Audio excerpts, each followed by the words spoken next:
चढ़दी कला तेरे भाने सरबंधा।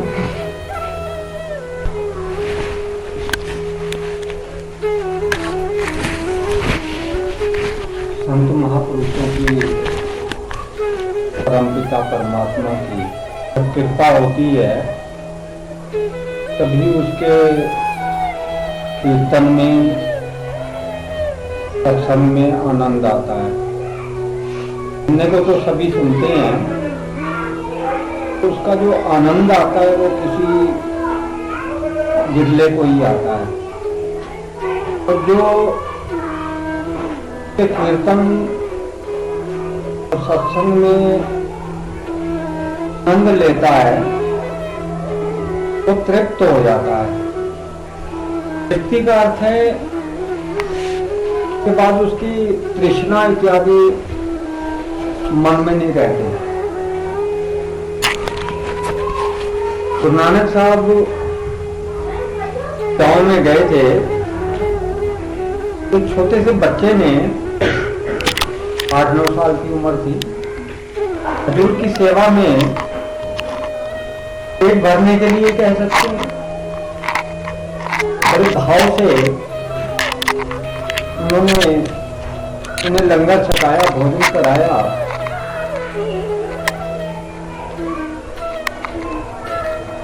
गुरु नानक साहब ने कहा कि पुत्र असी तेरे हथ का प्यार दे नाल भरिया लंगर छकिया,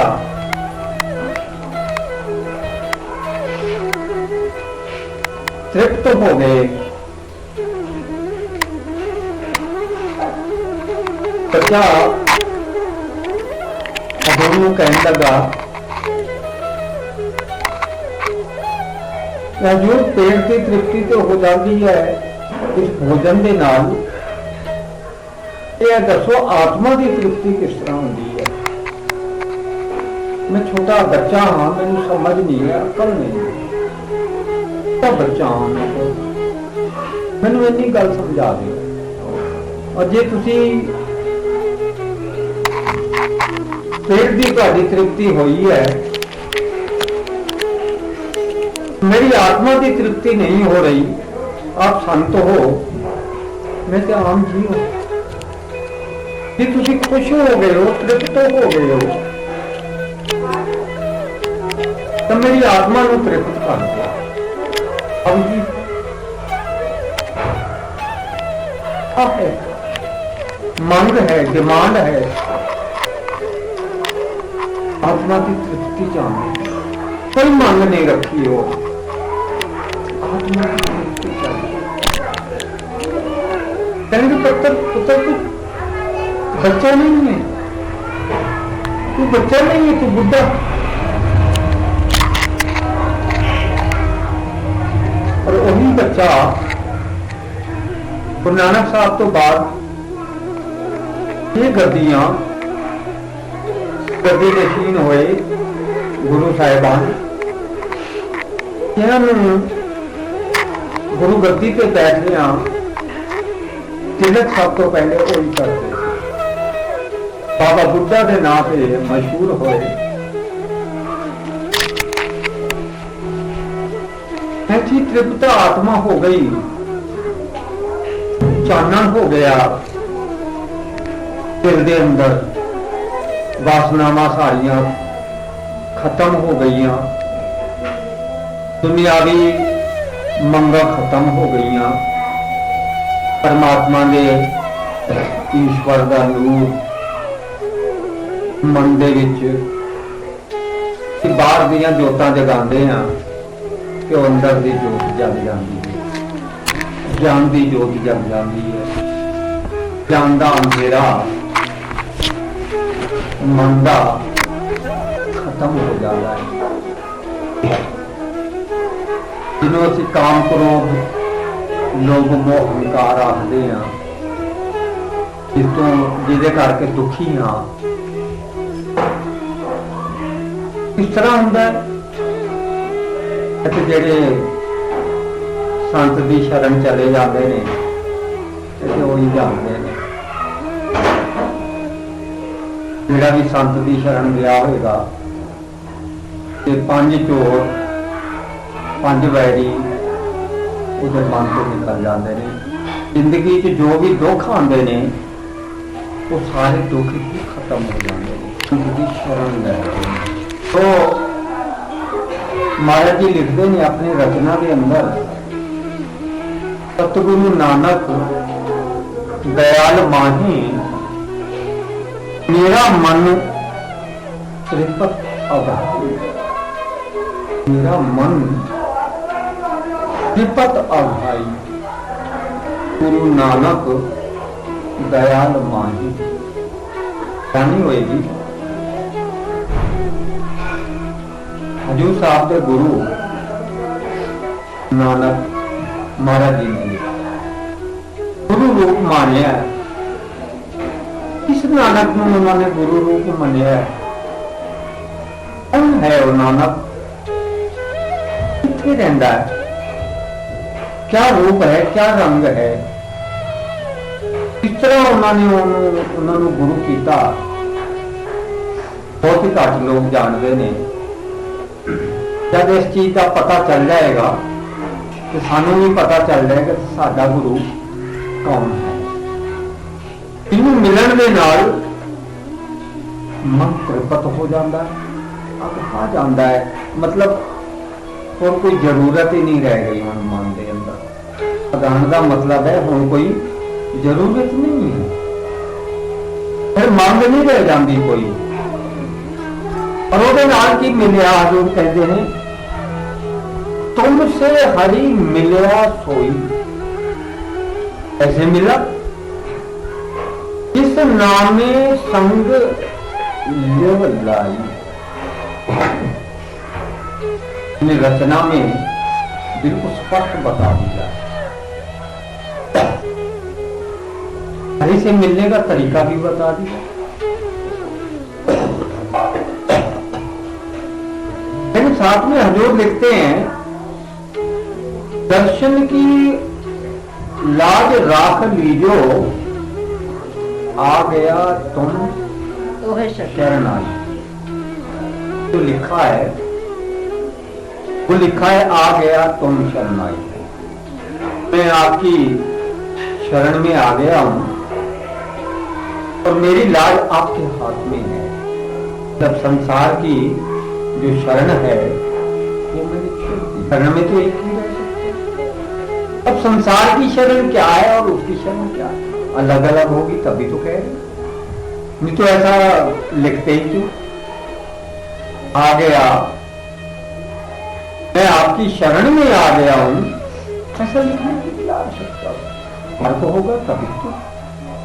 यही हमें समझने की जरूरत है, गुरु की शरण में जाने का मतलब क्या? गुरु को मन दे देना, तन मन धन अर्पण कर देना है वो। गुरु को मन दे देने का अर्थ क्या है, इसकी समझ में आ गया, समझ लो उसको रब को पाने का तरीका पता लग गया। मन दिया कैसे जाता है गुरु, बस सिर्फ इतना ही करना होता है और कुछ नहीं करना होता। अगर हमें दुखों से छुटकारा पाना है तो मन गुरु को देना होगा। तो गुरु को मन दे दिया और फिर भी दुख रह गए, हो ही नहीं सकता। ऐसा हो ही नहीं सकता, मन गुरु को दे दिया और फिर भी दुख बाकी रह जाए, हम दुखी हुए किसी भी कारण से, किसी भी वजह से। जिसने मन गुरु को दे दिया है वो दुखी नहीं हो सकता। कोई ऐसा देवता नहीं है, देवी देवता नहीं है जो दुखी कर सके। इंसान तो क्या, किसी देवी देवता की भी ऐसी शक्ति नहीं है ऐसी तो गुरु की शरण में आए हुए को दुखी कर सकते।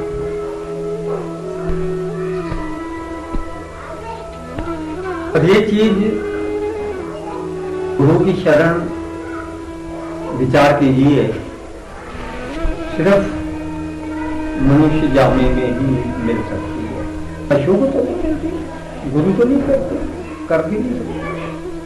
ऐसी बुद्धि, ऐसा मन सिर्फ मनुष्य चोले को ही मिला है। मनुष्य फिर उसी जामे को, उसी शरीर में वो धारण करके क्या कर रहे हैं? कभी विचार आता है, करते हैं हम विचार कि ये शरीर मिलने के बाद भी हम कैसे कर्म कर रहे हैं। हम तो कहेंगे या तो हमें शिक्षा ही ऐसी मिली है, हमारे शिक्षक ही ऐसे हैं, हमारे मार्गदर्शक, हमें रास्ता दिखाने वाले ऐसे हमें मिले। ये नहीं कह सकते हमारी चाह नहीं है, नहीं। मार्गदर्शक का अर्थ क्या है? रास्ता दिखाने वाला, हमें रास्ता दिखाता है। हम कहते हमने गुरु कर लिया, या तो कहीं हमने गुरु नहीं किया, या गुरु ये कहे कि ये मेरा शिष्य तो है ही नहीं, है ही नहीं, या हुआ नहीं है अभी। अगर गुरु का शिष्य हो गया है और फिर भी वो रास्ता नहीं अपना रहा है, काम उसको सताता है, क्रोध उसको सताता है, लोभ उसको सताता है, मोह उसको सताता है, ठीक ही किसी तरह से वो दुखी हो जाता है, तो फिर वो गुरु वाला नहीं है। और अगर उसने मन नहीं दिया है तो गुरु वाला है ही नहीं। चलो शिष्य कह रहा है कि मैंने गुरु कर लिया है, गुरु तो नहीं कह सकता है कि मेरा ये शिष्य हो गया है। गुरु की नजर में वो शिष्य नहीं हो सकता है कि मेरे इतने शिष्य हैं, मैं इतने शिष्यों का गुरु हूं। जानी जानी शिष्य कौन है?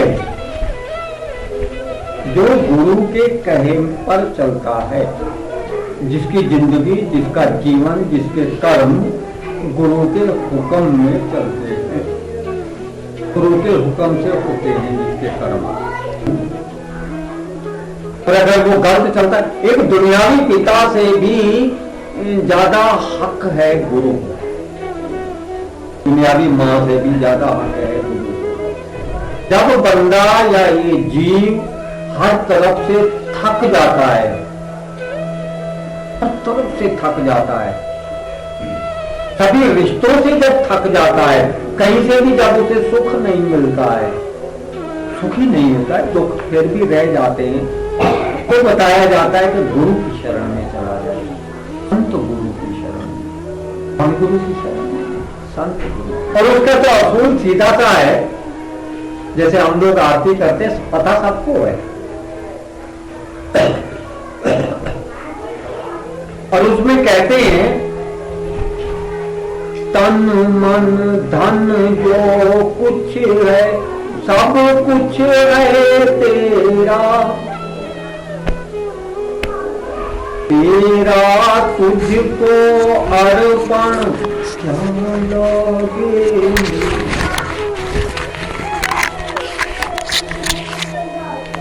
कहने से नहीं, जिसने मान लिया है ये सब कुछ उसी का दे दिया। पहले भी नहीं था, नहीं, पहले भी हमारा नहीं था, लेकिन ज्ञानी थे, पता नहीं था। हमें जिन्होंने रास्ता दिखाया है, रास्ता दिखाने का मतलब है जीवन के दिन हमने कैसे काटने हैं। संसार में रह करके जो हमारा जीवन है, जो जिंदगी है, जो हमने जीना है यहाँ दुनिया में, कैसे जीना है, क्या करना चाहिए, कैसे जीना चाहिए। तो जीने में क्या क्या आता है? व्यवहार कैसे करते हैं, हमारे विचार कैसे हैं, विचार और व्यवहार हमारा कैसा है। अगर गुरु वाले का और आम व्यक्ति का व्यवहार में और विचार में फर्क नहीं है तो गुरु वाला नहीं हुआ, तो वो संसारी है, उसने अपने धर्म को नहीं जाना है। नाम कब मिलता है? जब अपने धर्म की पहचान हो जाए कि मेरा धर्म क्या है, मैं कौन हूं और मेरा धर्म क्या है। महाराज जी के कैसे कभी रखी है, हजूर कहते हैं मंदिर मस्जिद तीर्थों के स्नान जब सब करके थक जाओ, मंदिरों में मत्थे टेक टेक के जब थक जाओ, जब कहीं से मन को शांति ना मिले, तब ना मिले शांति, तो संत के पास चले गए और फिर भी मन की शांति ना मिली, फिर क्या कहो। अरे फिर भी अगर मन शांत है क्या कहा जाएगा कि हम गए संत के पास, नहीं गए ना। खाली ऐसे आके हॉल में बैठ जाना, क्या कहोगे आप संत के पास नहीं गए, क्या कहोगे हम महाराज जी की शरण में हैं, हम गुरु के पास पहुंच गए, पास नहीं पहुंचे हो। जब ये बताया गया है कि सब तरफ से जब हम जा जाके थक गए, कहीं भी हमें शांति नहीं मिली, फिर संत की शरण में गए और अगर वहां भी शांति नहीं मिली, जाते जाते भी हमें 5-10 साल हो जाए और फिर भी नहीं मिली, क्या कहा जाए, क्या कहोगे, तो नहीं आता क्या। चलो सब जगह तो नहीं मिली, मान लेते मंदिर मस्जिद गुरुद्वारे संत कहते हैं कि वहां जाने से रब नहीं, रब मिलता मणि मसीते, मिलता चम चड़कियां, रब मिलता नहाते धोते, मिलता डडुआ मच्छियां, ये रब मिलता जंगल मेले, मिलता कमुआ मच्छियां। और अगर वो ईश्वर या रब अगर नंगे रहने से, मृगछाला पहनने से अगर ऐसे मिलता होता, या महाराज जी ने बहुत सी चीजें बताई हैं, अगर इन तरह से इस तरह से मिलता होता तो रब मिलने का अर्थ क्या हुआ। जो लोग महाराज जी से मिले हैं उन्हें तो पता होगा शायद कि रब मिल गया है कि नहीं मिला हमें, इसका मतलब क्या होता है, रब क्या चीज है, कहाँ मिलता है वो, और मिलने के बाद मन की या इंसान की क्या हालत होती है, विचार कैसे होते हैं, उसका व्यवहार कैसा होता है, खाना पीना कैसा होता है, रहना कैसे होता है, तो पड़ता है रब से मिले। तो अगर हम लोगों को फर्क नहीं पड़ा है गुरु से मिलने के बाद में, अगर आप हमारी आदतें फिर वैसे की वैसे ही हैं, तो हम गुरु वाले नहीं हुए, बदनाम कर रहे हैं हम अपने गुरु को, गुरु दरबार को भी बिल्कुल बदनाम कर रहे हैं। तो कहावत के साथ में ये भी जुड़ जाएगा, जैसे हम कहते हैं कि मंदिर मस्जिद में जाने से कुछ नहीं होता, तो यही कहा जाएगा कि सिर्फ गुरु के पास जाने से भी कुछ नहीं होता। अगर कोई डायरी कोई किताब है तो लाओ मैं लिख के दे देता हूं और बताए, मात्र जाने से कुछ नहीं होता है। और कोई कहता है अगर क्या होता है तो मुझे वो लक्षण दिखा दे कि हाँ जी होता है और मुझे हो गया है वो। इसको मेन चीज है मन की शांति। महाराज जी ने लिखा है ये बात, लेकिन उन्होंने लिखा है सतगुरु पूरा आराधिए मन शांत हो जाए। गुरु पूरा आराधिए, उसकी आराधना करने से होता है। अब गुरु वालों को मालूम होगा कि सतगुरु की आराधना कैसे होती है। तो लिखा है सतगुरु पूरा आराधिए।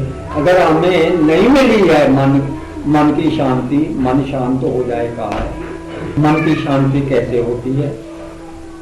जो जन्मों का दुख निकल जाए, मौत का दुख, मरने का दुख, जो मरने का भय है, डर है, वो निकल जाए, तो मन की शांति के बाद ही होता है।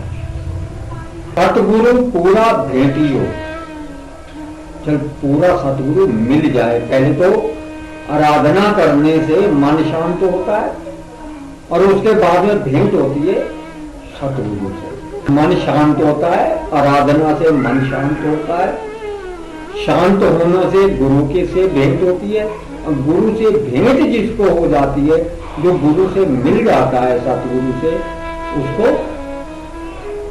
जन्म मृत्यु से छूट जाना कहते हैं।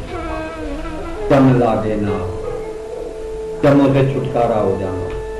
तो मेन हमारा मकसद संत के पास जाने का, सत्संग में जाने का मेन मकसद यही है। महाराज जी अपने एक रचना में लिख रहे हैं, कृपा करो मेरे ठाकुर साईं, जप जीवा तेरा नाम, मेरे गोविंद गोसाई, सिमर सिमर सब भयो पुनीता, सिमर सिमर सब भयो पुनीता। सिमरन लिख रहे हैं इसमें। सिमर सिमर का अर्थ क्या है? सिमरन किसका करना है? जो महाराज जी लिख रहे हैं, सिमर सिमर, सिमरन करने से सब भयो पुनीता। मैं मूर्ख क्या चतुराई, मैं तो मूर्ख को क्या ज्ञान है, क्या जानता हूं मैं, किस बात की चतुराई है। और हम कितने चतुर और सियाने बनते हैं, ध्यान तो दो जरा। मां मूर्ख हैं हम लोग। हजूर लिखते हैं, सिमर सिमर सब भयो पुनीता, मैं मूर्ख क्या चतुराई। और हम लोग मैं कर रहे हैं। मेरी बात सुनो, ऐसे करो, मैं बताता हूं तुम्हें कैसे करते ये काम, मैं बताता हूं तुम्हें। और यहाँ क्या लोग पते किसी बन रहे, चतुर बन रहे हैं, बहुत होशियारी दिखा रहे हैं, हमारे जैसा कोई समझदार ही नहीं है। करते हैं ना, जीवन में कैसे रहना है। पर असलियत में, वास्तव में हम उस ईश्वर को जानना चाहते हैं, हमें चतुराई छोड़ देनी चाहिए। क्यों देखना इसमें, इतना ये समझ लेना, आप आगे आगे सुनते जाते हो, पीछे का छोड़ लेके जाते हो, या कहीं से लिया है कुछ। आपको भी कितना टाइम लगे हुए हो गए होंगे, गुरु से नाम लिया होगा। नाम से क्या मिलता है पहले तो ये देख लो, अच्छी तरह से देखो। नाम लेने से क्या मिलता है? नाम जिसको मिल जाए उसका मन कैसा हो जाता है, उसका जीवन कैसा हो जाता है। अब देखो आपका हो गया, ऐसा होना चाहिए नाम वाले का। और अगर नहीं हुआ है तो उसका कारण ढूंढो, वजह ढूंढो, क्या वजह है उसकी। हम वैसे क्यों नहीं हुए, या हमारा मन वैसा क्यों नहीं हुआ जैसा होना चाहिए नाम वाले का। तुमने हर एक शब्द के अंदर गुरु से नाम लेने का एक ही मतलब बताया है, और वो बताया है दुख खत्म हो जाए।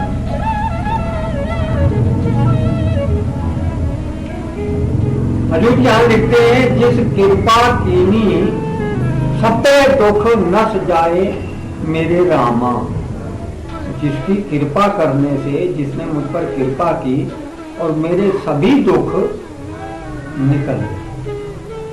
क्या हे राम जी, ऐसी कृपा मुझ पर कर दो कि मेरे सभी दुख दूर हो जाए। सतगुरु मेरे अगम अगोचर ठाकुर, जिस डिठिया मोह माया छूट जाए। सतगुरु मेरे अगम अगोचर ठाकुर, जिस डिठिया मोह माया मिट जाए। जिसको देखने से मेरे सतगुरु ने जिस डिठिया मोह माया सब छूट जाए। दर्शन दास प्रभु पूरा भेटियो, प्रभ के गुण हृदय वसाए।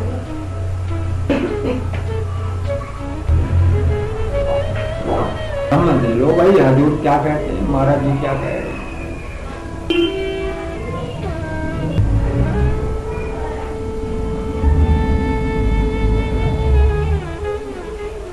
हजूर को भी नाम मिला था, हजूर लिख रहे जिस मोहे नाम देव धन अपनी मेहर दसाए। जिन्होंने मुझे नाम दिया और अपनी मेहर मुझे का एहसास कराया। इस सतगुरु को बलिहारी मेरे राम। तो कह रहे हैं जिस मुझे नाम दिया, मेहर की मुझ पर अपनी, उस अपने सतगुरु को मैं बलिहारी जाता हूं। कुर्बान हो जाना, गुरु को कुर्बान हो जाना। कैसी कुर्बानी दी थी उन्होंने अपने गुरु को, दे रहे वो कुर्बानी जैसे महाराज जी ने दी है। जब तक वो कुर्बानी हम नहीं देंगे अपने गुरु को, तक हमें वो सुख नहीं मिलेगा जो महाराज। और वो सुख है शांति, मन की शांति, मन की शांति। और मन की शांति तब मिलती है जब काम, क्रोध, लोभ, मोह और अहंकार निकल जाते हैं। मन की शांति भी कही जाती है। मन शांत होता ही तभी है।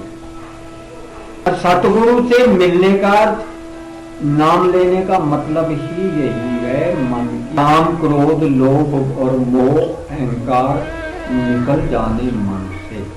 तब समझो कि अब मुझे नाम मिल गया है। नहीं तो तब तक नाम हमें नहीं मिला,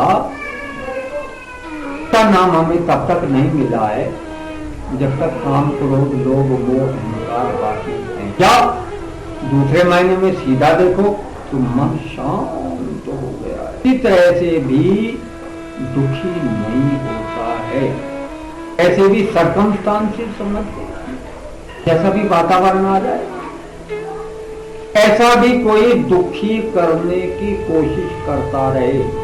कोई भी चीज हमें दुखी नहीं करती।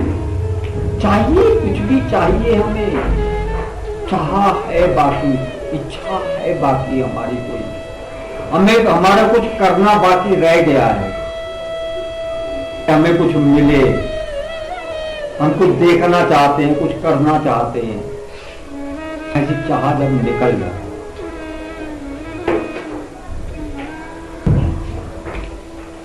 मन दुखी नहीं होता, कुछ भी होता रहे, तब हम मान सकते हैं कि हमें।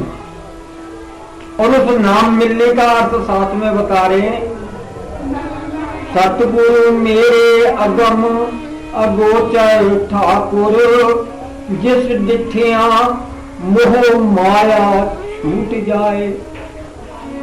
सतगुरु को देखने मात्र से, जिस डिठिया, सतगुरु को देखने से मोह माया छूट जाए। गुरु के दर्शन, कभी तो कहते गुरु का दर्शन दिख दिख जीवा।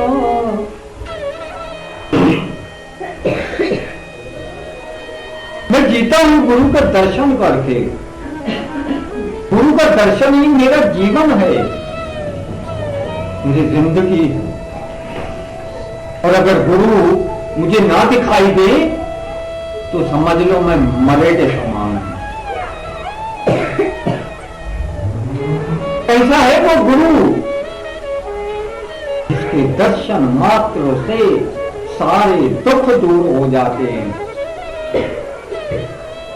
कोई दुख नहीं सताता है। हमें रोटी नहीं मिलती जी, हमें पड़ोसी ने दुखी कर रहे हैं, हमें बच्चे दुखी कर रहे हैं, हमें पत्नी दुखी कर रही है, हमें पति दुखी कर रहा है, हमें बच्चे दुखी कर रहे हैं। किसी को नौकरी से दुख है, धन नहीं आता जी, पैसा कम है, कोई मकान से दुखी है, किसी का मकान है तो दुखी है, वो किराएदार है इसलिए दुखी है कि किसी के किराएदार उसको दुखी कर रहे हैं। दुखी तो वाला कौन? कोई भी दुख नहीं। अब दुख का है ना, जिस दिखा तब दुख दूर हो जाए। ये होता है गुरु से मिलना, ये होता है रब को पाना, ये होता है ईश्वर से मेल हो जाना। ये तो समझ लो ईश्वर नहीं मिला, रब नहीं मिला, नाम नहीं मिला। नाम मिलना ही रब को पाना है। उन कोई ऐसा जो बाहरी हमें नाम मिलता है, इसलिए मिलता है जो हमें अक्षर वाला, इसको कहते हैं बेखरी शब्द। 4 तरह के शब्द होते हैं, शब्द जो है ये 4 होते हैं। पहले बेखरी शब्द मिलता है, ये पहला शब्द है। फिर लगभग जो भी संत के पास जाता है सबको मिल जाता है, बेखरी शब्द मिल जाता है। नानक नाम दर्जी कला मिला हुआ, चारण करने वाला, बोल के जो किया जाता है। 3 शब्द और हैं। ये 4 शब्दों से भी अलग है जो सतगुरु से मेल मिलाने वाला। अब अंदर का सीधे किसको मिलते, पूरी तरह से समर्पित हो जाता है, शरणागत हो जाता है, एकदम मिल जाता है। बेकरी के बाद मिलता है पश्यंती, के बाद परा मिलता है, जो मन से जपा जाता है कंठ में, यहां स्मरण करना जिसको कहते हैं। परा होता है जो नाभि में से जो आवाज आती है, किसी किसी को मिलती है बिरले को। उसके बाद मिलता है अगम, परा के बाद जिसमें दर्शन हो जाते हैं, व्यक्त हो जाता है, जिसमें जाके मुक्ति आ जाती है, मन शांत हो जाता है। तो जो कंठ के चलने वाला है वो भी किसी बिरले का ही चलता है भाई, सबका नहीं चलता, चलता नहीं है। कोशिश करते हैं हम बैठ करके, सभी कोशिश कर रहे हैं, चला नहीं है किसी का। चलना उसको कहते हैं आप बैठो, गुरु का बस ध्यान किया, गुरु का अक्ष आया और आपको पता ही नहीं, कुछ नहीं दिया। एक आप उसको शुरुआती आनंद कह सकते हैं, कह सकते हो एक मन का रूप उसमें दिखाई देना शुरू हो जाता है। एक नूरे इलाही होता है और एक मन का नूर होता है। जैसे एक अग्नि स्पष्ट और एक अग्नि लोहे के साथ में, लोहा जैसे तपाते हैं, लोहा तपा हुआ भी अग्नि रूप हो जाता है। और एक स्पष्ट अग्नि, एक लकड़ी से पैदा होती है और एक वास्तविक अग्नि होती है। दोनों अग्नि भी कई तरह की। तो मन को जो नूर मिला है आत्मा का मिला है। ज्ञान और शक्ति दोनों नूर के रूप हैं, ज्ञान भी और ताकत जिसको कहते हैं, ये दोनों आत्मा की शक्तियां हैं, आत्मा की ताकत है ये। और ये मन को मिली हुई, और मन को जीवन चला रहा है, शरीर को चला रहा है, आंखें उससे देख रही हैं, उसी नूर से ही देख रही हैं। तो ये भी एक तरह का परमात्मा का ही रूप है। क्या है? परमात्मा मंदिर में नहीं बैठा हुआ भाई, परमात्मा मस्जिद में भी नहीं है, परमात्मा ग्रंथों में नहीं है। परमात्मा कहाँ है? शरीर के अंदर परमात्मा है, इन आंखों में परमात्मा है, मन में परमात्मा है, ईश्वर। ऐसे ही है जैसे अग्नि लकड़ी में होती है, जैसे दूध में घी होता है। देख सकते हैं? दूध में घी दिखाई देता है, लकड़ी में आग दिखाई देती है। महाराज जी अपने एक गीत में लिख रहे हैं, देखिए समझ में आ रहा है। आम व्यक्ति मंदिर में जो जाते हैं दीपक जलाते हैं, अब भी जो जलाना जिसको कहते हैं, क्या जलाता है?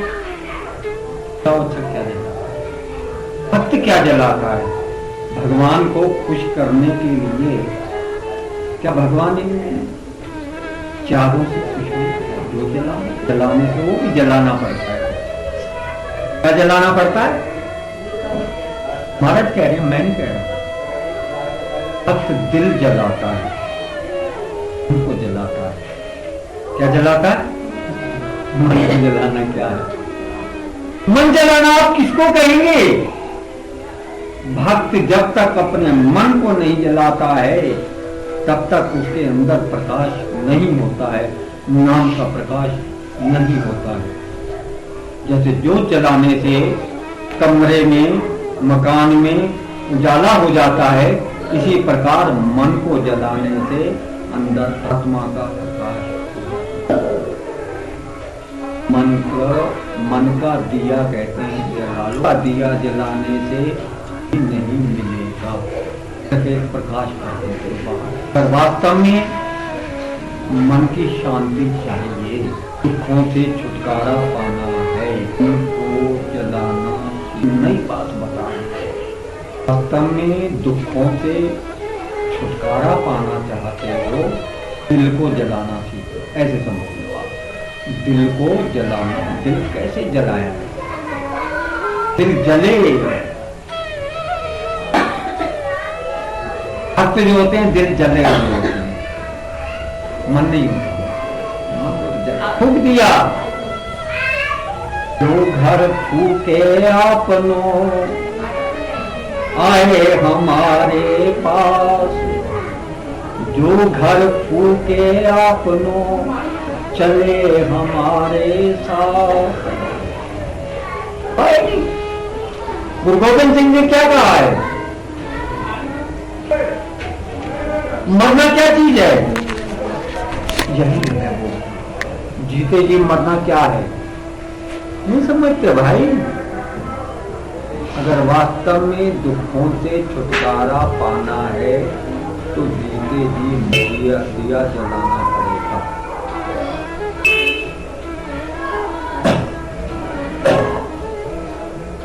गुरु से मिलने का अर्थ तभी पूरा हुआ, गुरु से मिलने का मकसद तभी पूरा हुआ, सत्संग सुनने का अर्थ तभी हुआ, कीर्तनों में जाने का फायदा तभी मिलेगा जब हमारा दिल का दिया जलना शुरू हो।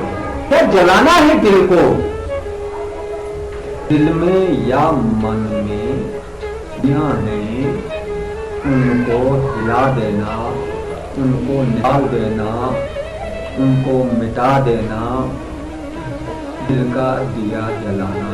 तो सीधा बताओ, गलती कर रहे हैं, बहुत गलत बात है। ऐसा नहीं बताना चाहिए। ये कहना चाहिए भाई जिसको धन चाहिए हो वो संत के पास में आ जाए, जिसका व्यापार ठीक ना चलता हो वो संत घर में आ जाए, जिसको नौकरी ना मिलती हो वो संत घर में आ जाए, जिसको कपड़ों की कमी हो वो संत के पास आ जाए, जिसको मकान की कमी हो वो संत के पास में आ जाए। जिसकी जमीन गिरवी रखी हो, छुड़ानी हो, वो संत के घर में आ जाए। हाँ? तो संत भी रिद्धि सिद्धियों वाले हो गए। ठीक है नहीं? फिर सिद्धियों के पास जाना चाहिए, संत के घर में क्यों जाना चाहिए? फिर महाराज जी की शरण में जाने की क्या जरूरत है? ये लोग बहुत बैठे, कोई ना कोई क्रिया कर देंगे और वो हमारे काम हो जाएगा। ना तो मन को कंट्रोल करना है, मन को अपने काबू में करना है। हमारे मन के कंट्रोलर कहां बैठे हुए हैं? मन का दिया जलाना।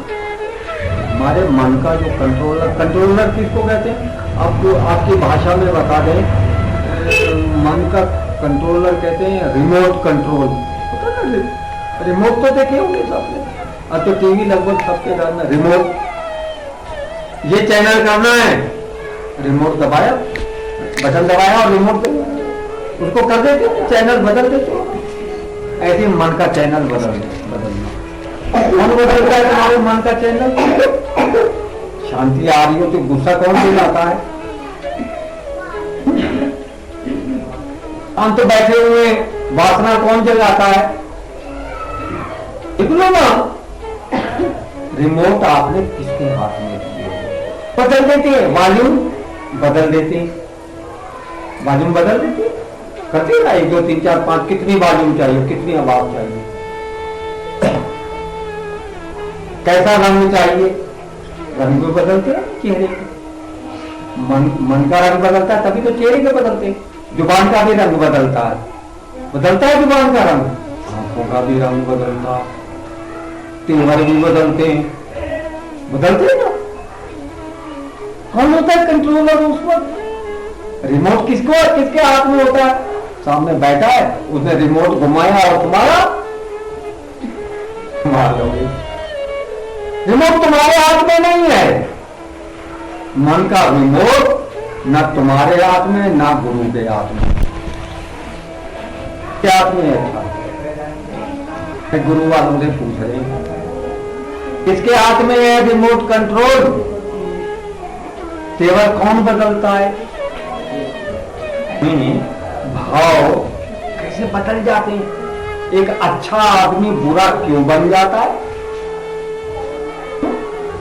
कैसे बन जाता है? बुराई मन में आ जाती है, मतलब बदल जाता है। कहां से बदलता है? अंदर से बदलता है? नहीं, बाहर से बदलता है। कोई भी बदल सकता है। गुरु वाले का मन कोई भी बदल सकता है। गुरु वाला तो नहीं होता, कोई भी बदल दे। गुरु वाले का मन कोई भी बदल दे। ऐसे गुरु वाले तो कोई भी मन बदल देता है। हम वास्तव में गुरु वाले नहीं। गुरु वाले का रिमोट कंट्रोल गुरु के पास होता है। जिसका रिमोट कंट्रोल गुरु के पास में है वो गुरु वाला है।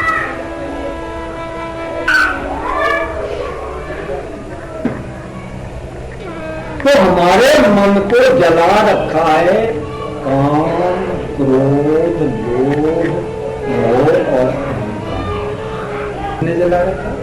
काम, क्रोध, लोभ।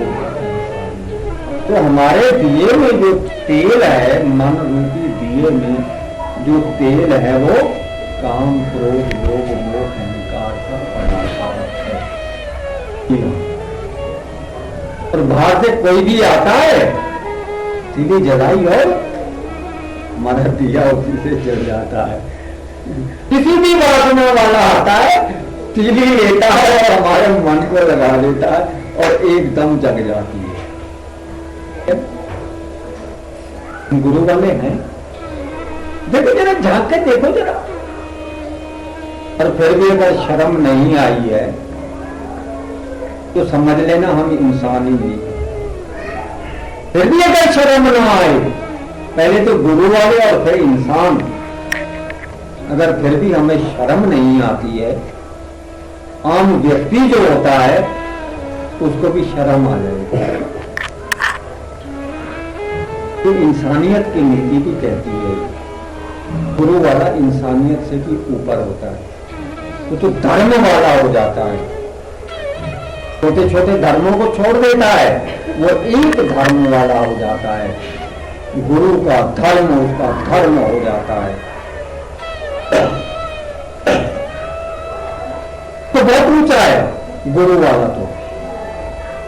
लेकिन एक सामाजिक धर्म जो है वो क्या कहते हैं, कोई भी समाज ये चाहता है कि नीचकरण करो, है भाई कोई समाज है तुम्हारा समाज क्यों, आर्य समाज है, ऐसे आपका भी तो कोई समाज है, इस समाज में तो रहते हो, गृहस्थी जीवों का भी एक समाज होता है। क्या वो कहता है लड़ाई झगड़े करो, कोई समाज है आपका ऐसा, लड़ाई झगड़े कराना जो ठीक समझता हो। आप मानते हो लड़ाई झगड़ा ठीक होता है, वासनाओं में जीना ठीक होता है, हाँ हमें समझ में नहीं आती, तो वैसे मानने को तैयार नहीं है कि हम लोभी हैं, मोह में फंसे हुए हैं, हम क्रोधी हैं, कोई मानने के लिए तैयार नहीं। तो ऐसे ही कह देते हैं सब, काम करो, लोग मोह छोड़ दो। हमें कोई आता है, क्रोध आता है, कोई लोग आता है हमें,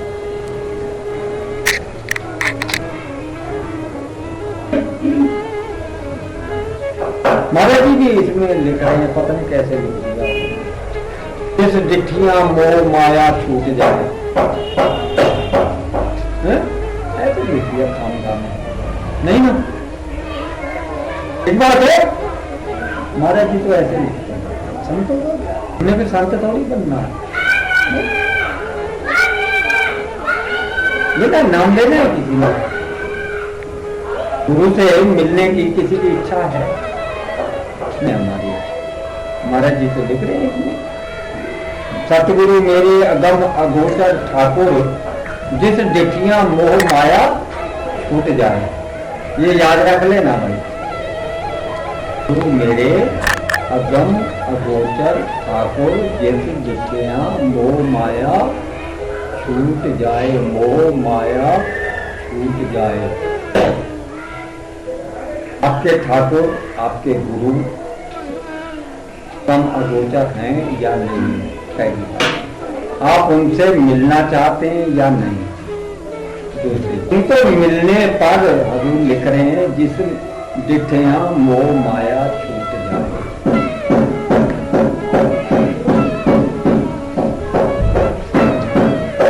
नहीं तो आपको आपका गुरु अभी नहीं मिला है।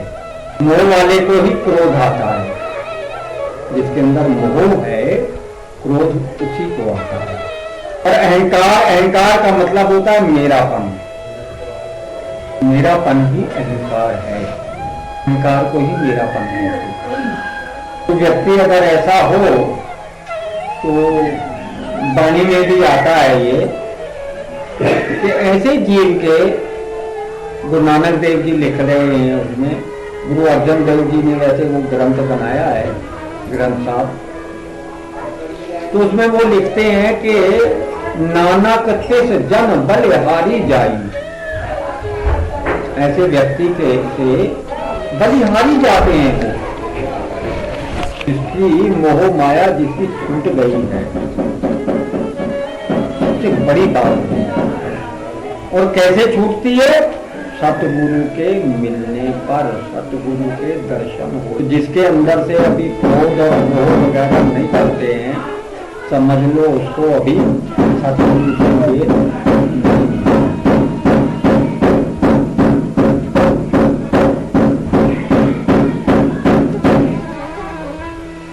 हजूर ने वैसे काफी जगह लिख दिया है, हमें समझ में नहीं आती।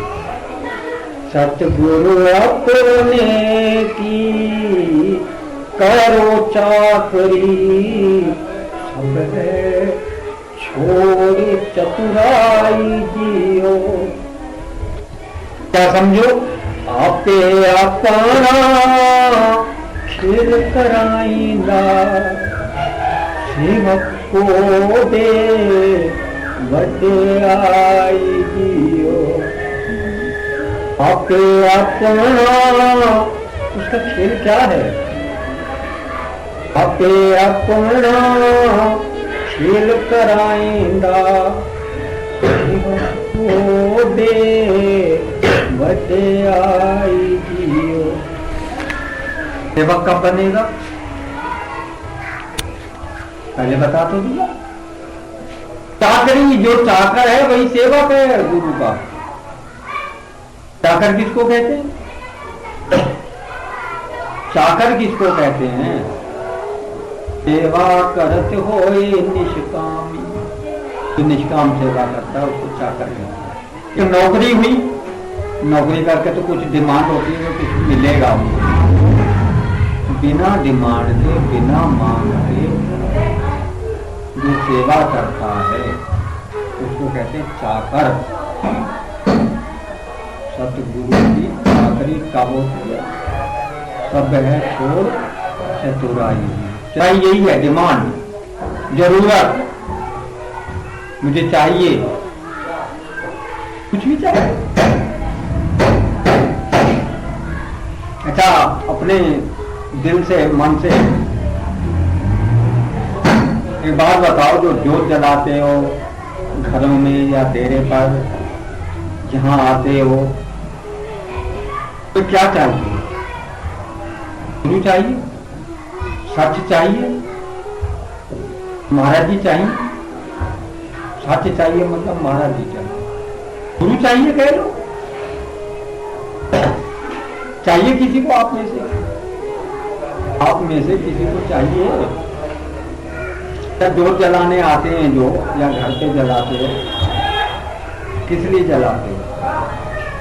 सच को पाने के लिए या झूठ को पाने के लिए?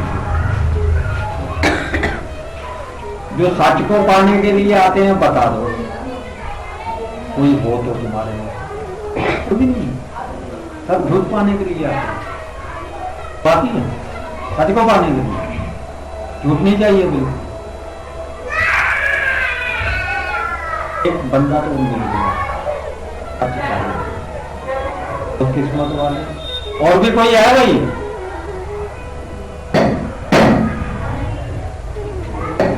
जो कहता हो मुझे मिल गया है, जिसको मिल जाता है उसकी कोई भी दुख नहीं रह जाता, तमन्ना नहीं रह जाती, चाहत नहीं रह जाती, किसी तरह का दुख नहीं होता उसे। कुछ भी हो रहा है उसको कोई तकलीफ नहीं है। हो रहा तो हो रहा है, ठीक ही हो रहा है। जो हो रहा है वो ठीक हो रहा है, ठीक ही हो रहा है। मुझे उसका दुख नहीं है। चाहे मेरे लिए कोई मुझे गाली क्यों ना दे, मुझे दुख ना हो। तो मेरे से कोई कुछ ले रहा है, मांग ही रहा है, चलो मेरे पास में है और वो मुझसे मांग रहा है, तो मुझे दुख ना हो। छीनेगा तो तब ना जब मैं उसे नहीं दूंगा। मेरे पास में है, छीनेगा तब कोई, जब खुशी से हम नहीं देंगे तो छीनेगा। कैसा भाव हम कहते हैं भैया उठा के ले जा, अगर ऐसा कहते हैं तो मैं ये नहीं कह रहा हूं मेरे से मांग लेना भाई। जो कुछ भी किसी को नजर आता है कि आपके पास में है और वो आपसे बिना पूछे भी उठा ले, तो आपको दुख ना हो। मतलब कहने को, मानने को आपकी नजर में आपका कुछ है ही नहीं। अगर उसमें से कोई ले लेता है, पूरा का पूरा भी उठा लेता है, तो आपको दुख अगर नहीं होता है।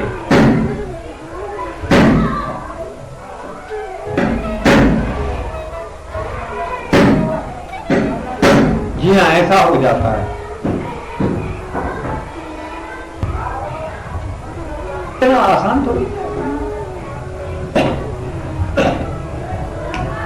तो इस जीव को मैं कहूंगा ना तो ये औरत है और ना ये आदमी, ना पुरुष है। अगर है तो नहीं रहेगी, है भी, अब मान्यता होगी अभी। लेकिन चाह है, उमंग है, डर का अगर उमंग है, चाहत है हमारी, हमें जरूरत है, हमें जरूरत है, आवश्यकता है हमारी, पहली और आखिरी, और कुछ भी नहीं चाहिए हमें, एक चीज है, बाकी सब छिन जाएगा। तो ऐसे समझ लो जीवन सफल ही तब है, ये जीवन जो हमें मिला है जीने के लिए, मतलब जन्म से लेकर के मौत तक, मौत आने तक जितना समय हमें वक्त मिला है, उस टाइम में हम ये मान जाएं, शरण में चले जाएं, अपना सब कुछ समर्पित कर दें। समर्पण करने का अर्थ ही यही है। आपको थोड़ा सा एक उदाहरण से थोड़ा समझा देते हैं, उदाहरण से समझ में आ जाएगा। बिल्कुल स्पष्ट उदाहरण है जो हुआ है तो हमारे इतिहास की थोड़ा एक समझाने के लिए है।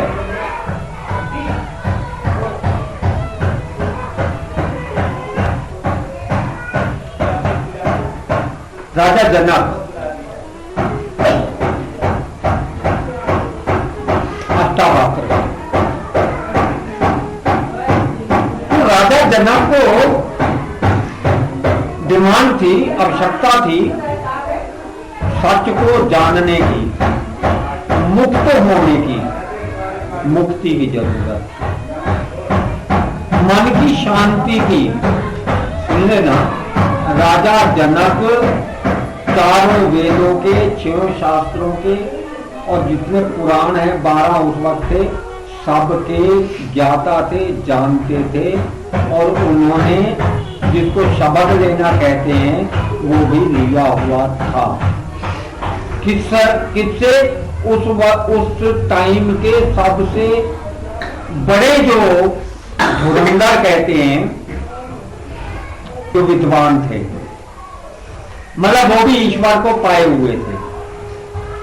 उनका नाम था याज्ञवल्क्य, मुनि याज्ञवल्क्य, जिनके मतलब हृदय में, मन में, हर घड़ी, हर पल, हर श्वास श्वास जिनके हरि का नाम निकलता है, चलता है जिनके, वो थे याज्ञवल्क्य।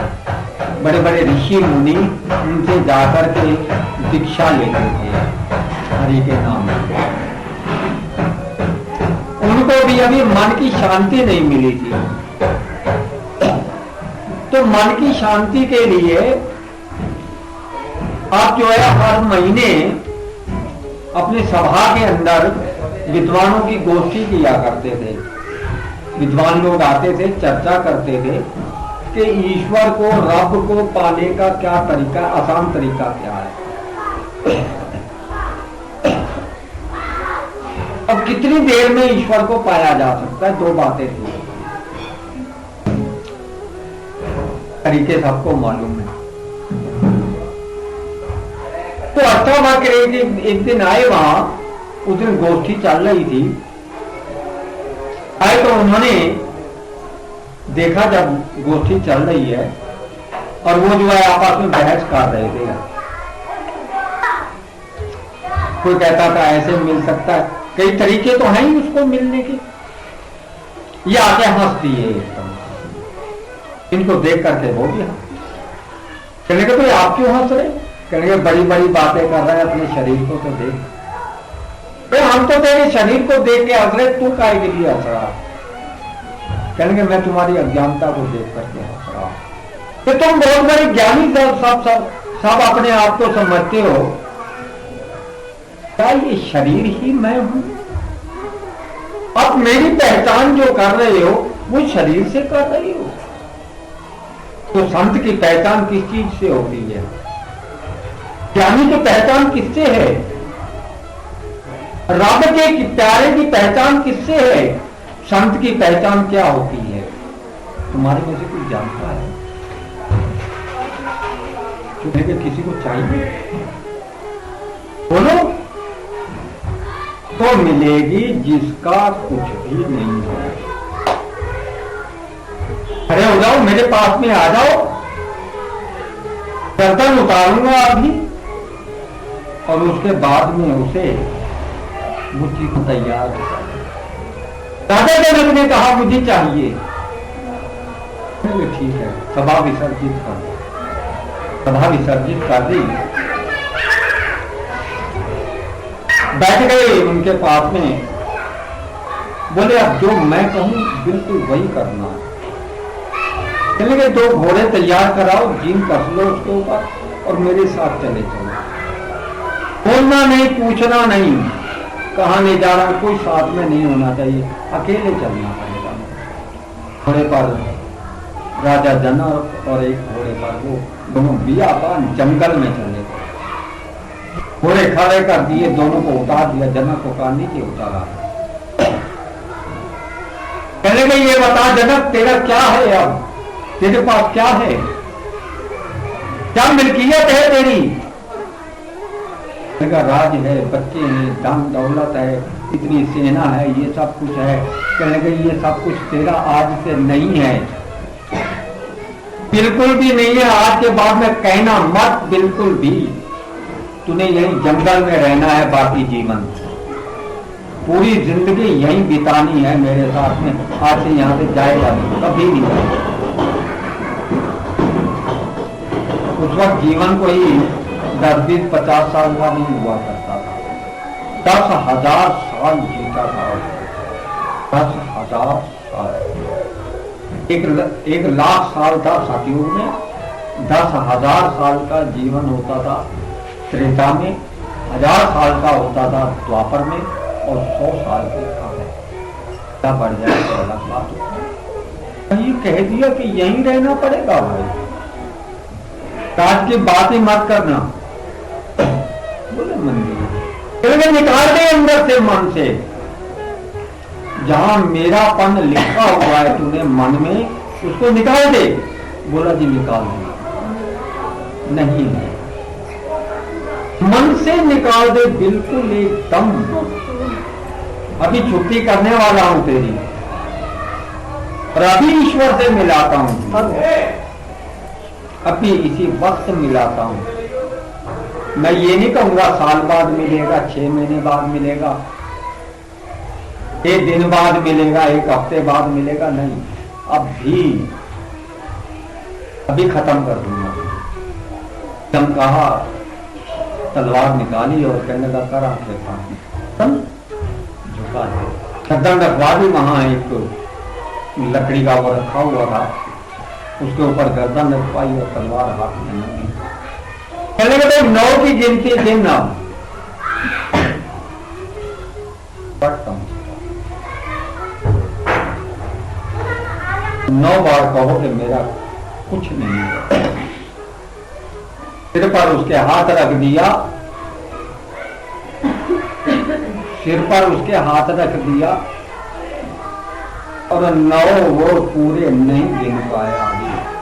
सिर पर हाथ रखा और एक के बाद में दूसरे की गिनती उसके मुंह से नहीं हुई। शांत हो गया, कट गई गर्दन, मुर्दा हो गया, बिल्कुल खत्म हो गया। 3 दिन हो गए। तीसरे दिन उसके जो संगी साथी थे, रानियां भी, बच्चे भी, फौज के कमांडर भी, उनके प्रधानमंत्री और जितने मंत्री थे, अब जो है 40-50 आदमी वहां पहुंच गए। ढूंढते ढूंढते करते करते 100 हो गए, 1000 हो गए। चारों तरफ सेना भेजी, पता नहीं कहां गए जब तक हमारे राजा को लेकर के, पता नहीं क्या कर दिया। 3 दिन हो गए आए नहीं। आके देखा, में तो वही आएगा जो कुछ दिखाना चाहता है। बोले हमारे राजा को क्या किया?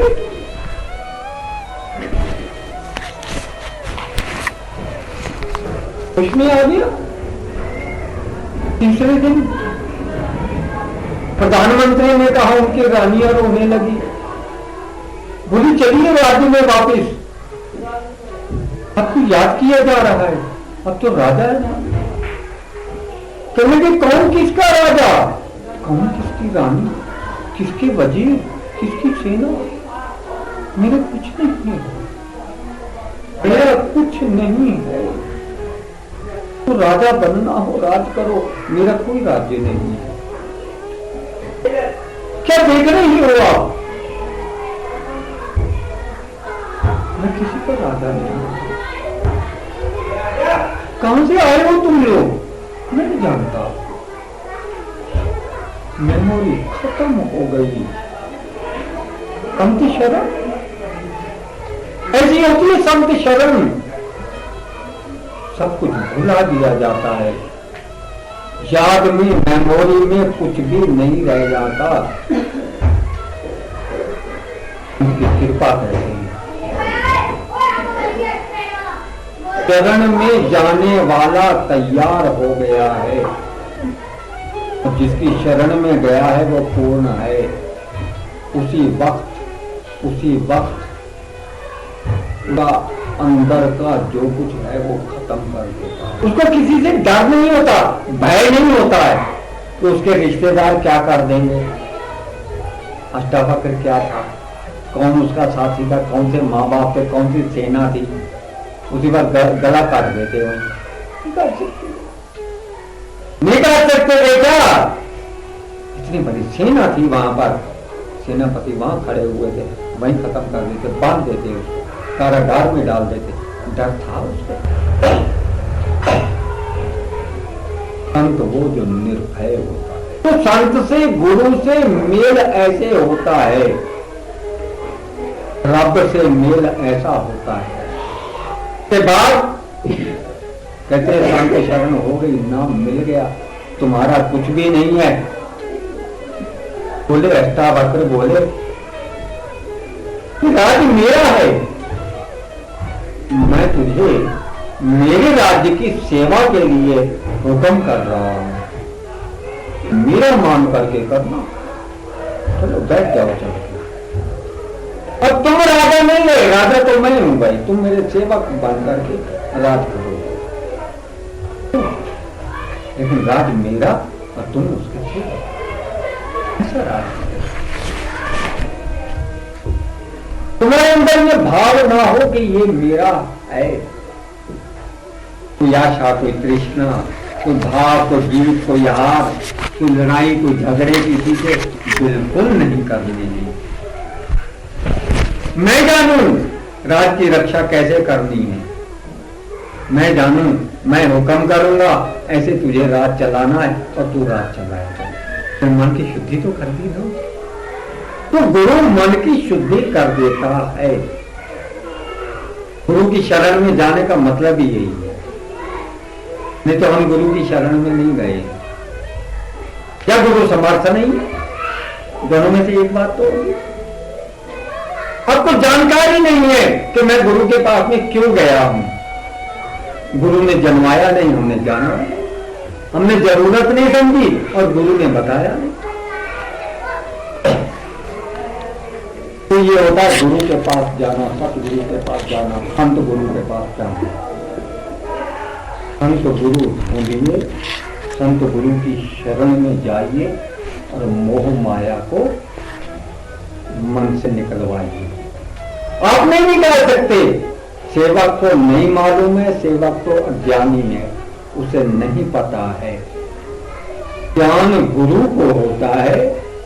सेवक शिष्य जब गुरु को पास जाता है, गुरु धारण करता है, तो उसे तो ज्ञान है ही नहीं, वो तो अज्ञानता से भरा हुआ है।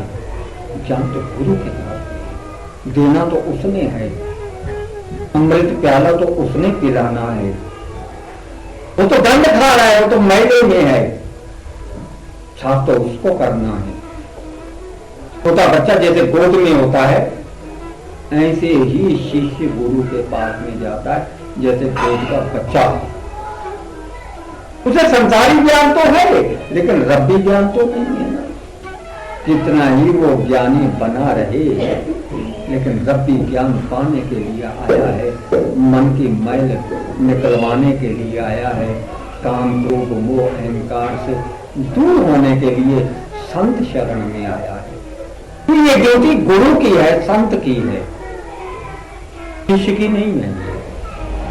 सब मां को करना है। उन्हें तो टट्टी पेशाब जहां मर्जी कर देना, बिस्तर में भी कर देना है उसने। ये तो मां को देखना होता है। बच्चा मां के पास में आया है।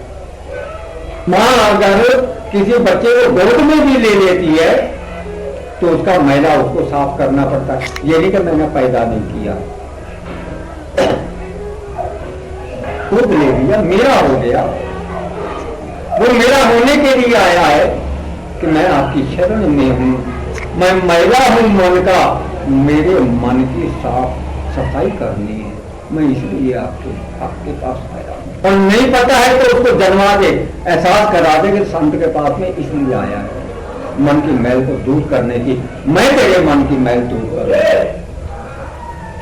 काम क्रोध लोभ मोह अहंकार को गुरु ने निकालना है। संसार की जानकारी कौन देता है? मां देती है या बच्चा अपना आप लेता है? मां को कहती रहे कि बेटा ज्ञान ले ले, बेटा ज्ञान ले ले, बेटा ज्ञान ले ले, क्या बेटे को ज्ञान हो जाएगा? मां बेटे को अगर दूसरा ज्ञान देती भी है, मां उसको कहती है बोल बेटे मां, बोल बेटे बाबा, बोल बेटे मामा, बुलवाती है या नहीं बुलवाती है? या उसको बार बार यही रोजाना सत्संग करती रहे, बताती रहे बेटे ज्ञान ले ले,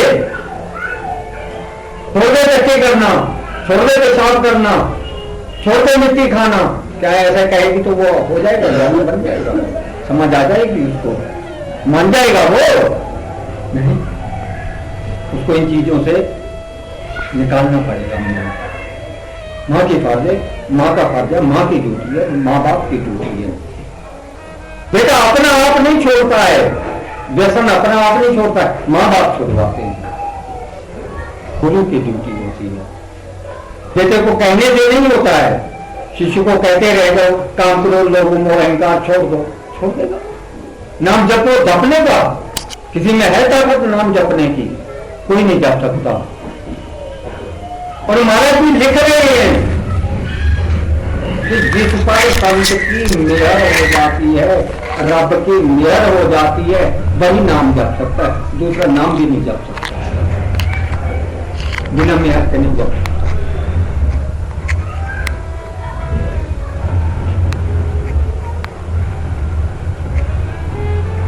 तो संत चाहे तो नाम जप सकता है, तब जाकर के उसकी को जान सकता है, तब काम क्रोध लोभ मोह अहंकार दूर हो सकते हैं।